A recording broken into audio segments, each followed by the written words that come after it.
I'm sorry to interrupt. Friends, I welcome you to this special briefing by Foreign Secretary Sri Vikram Mishri on the developments of the day involving Prime Minister's engagement in the 16th BRICS Summit. We are also joined on dais by Sri Damu Ravi, who is Secretary Economic Relations and also Sherpa for BRICS for India. We also have Ambassador of India to Russia, Ambassador Vinay Kumar, joining us on the dais, as also Sri Abhishek Singh, who looks after multi-economic relations in the Ministry of External Affairs.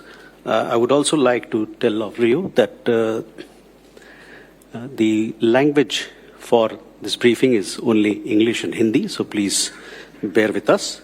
With that, I invite the Foreign Secretary to make his remarks. Over to you, sir. Thank you, Randir. Good afternoon, friends. I have the opportunity to brief you on the Prime Minister's main bilateral engagement today on the sidelines of the 16th BRICS Summit. My colleague, Secretary Economic Relations in the Ministry of External Affairs, Mr. Damu Ravi, who is also our Sherpa for BRICS, will make some comments with regard to the BRICS engagements. But let me say a few words about the Prime Minister's meeting with His Excellency President Xi Jinping, the President of the People's Republic of China. We have also put out a press release which should be available very shortly on the website of the Ministry of External Affairs if it is not there already. So as you all know, earlier today, in fact just a short while ago, Prime Minister Modi met with President Xi Jinping on the sidelines of the 16th BRICS Summit. This was their first proper bilateral meeting at delegation level in nearly 5 years, the last one being on the sidelines of the BRICS Summit in Brasilia in 2019.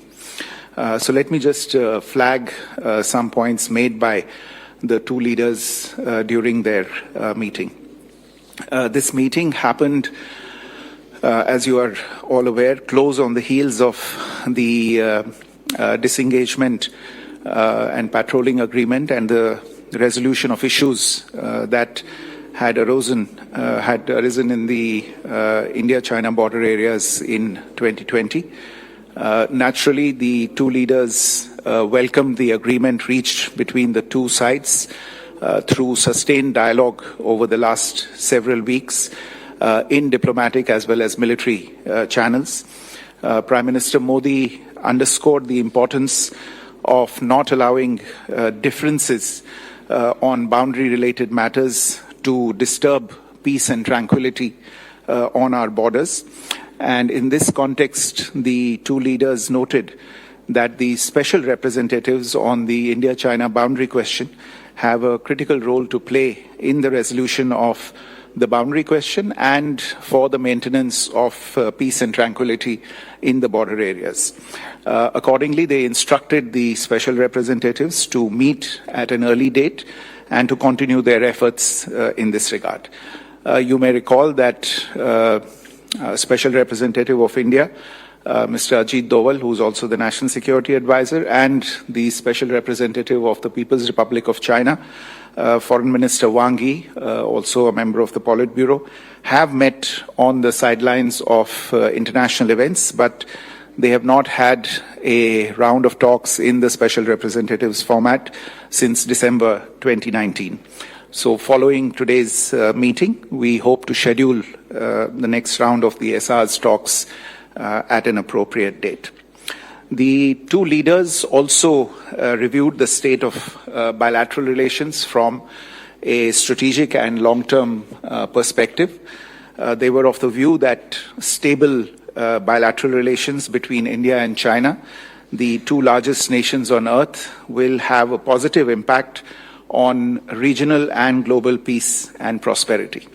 And both of them stressed that with maturity and wisdom, and by showing mutual respect for each other's sensitivities, interests, concerns, and aspirations, the two countries can have a peaceful, stable, and beneficial bilateral relationship.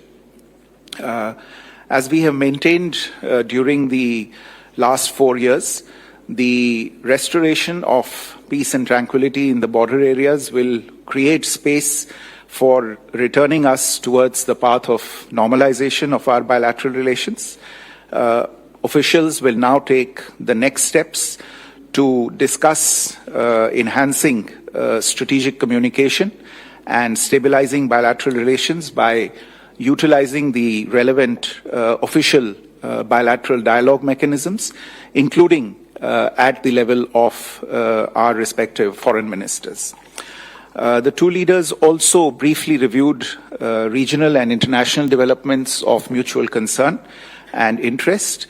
They agreed to maintain close communication in this regard.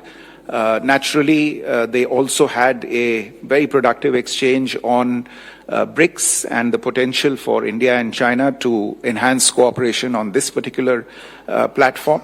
And in closing, Prime Minister Modi also assured India's full support to China's SCO presidency next year in 2025. Let me stop there and request my colleague, our Sherpa for BRICS, to make a few remarks. Thank you. Good afternoon, friends. I'll be very brief in the interest of the time. But let me just focus on the Honorable Prime Minister's visit to Kazan for the 16th BRICS Summit, which was at the invitation of President Putin. The theme of the BRICS Summit, as you all know, that strengthening multilateralism for just global development and security. Today, there have been two sessions in which Prime Minister participated. One is a closed plenary session, and the second one is open plenary session. Open plenary session included also representatives of businesses of all the member countries, as well as the financial institution representatives in the open session. At the end of the open session, the leaders adopted the Kazan Declaration, and the declaration captures the various elements and diverse elements discussed by the leaders during these sessions. It recognizes the reform for the UN and multilateral institutions. In particular, it recognizes the Johannesburg Declaration and reaffirmed the support for member countries' aspiration to be permanent members of the UN Security Council.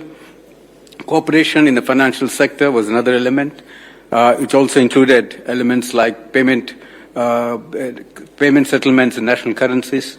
And climate change was another area of interest for all the leaders. There was a lot of views expressed, and also combating terrorism. Prime Minister, in his remarks, clearly brought out the importance of people-centric BRICS cooperation. That was his emphasis, and the fact that the leaders have agreed to finalize list of partner countries in the expanded BRICS membership. It was welcomed. The modalities have also been finalized. So with the expansion of the BRICS, as you all know, that this is the first time that BRICS in an expanded format are meeting. The 9 members currently which have met this time. So you will have an additional partner countries. The list will be out in the net. So what it means to us is also inclusivity, diversity in the BRICS, and brings in the dimension of the global south right in the center of the BRICS discussions and discourse. So development becomes central. Prime Minister's remarks included the importance of global south. He also mentioned about the India's initiatives that have been appreciated within BRICS. For example, the Startup Forum, the skilled workforce, the Research and Development Vaccine Center, digital health, and the digital public infrastructure solutions, which are low-cost solutions for the interest of the countries of the global south.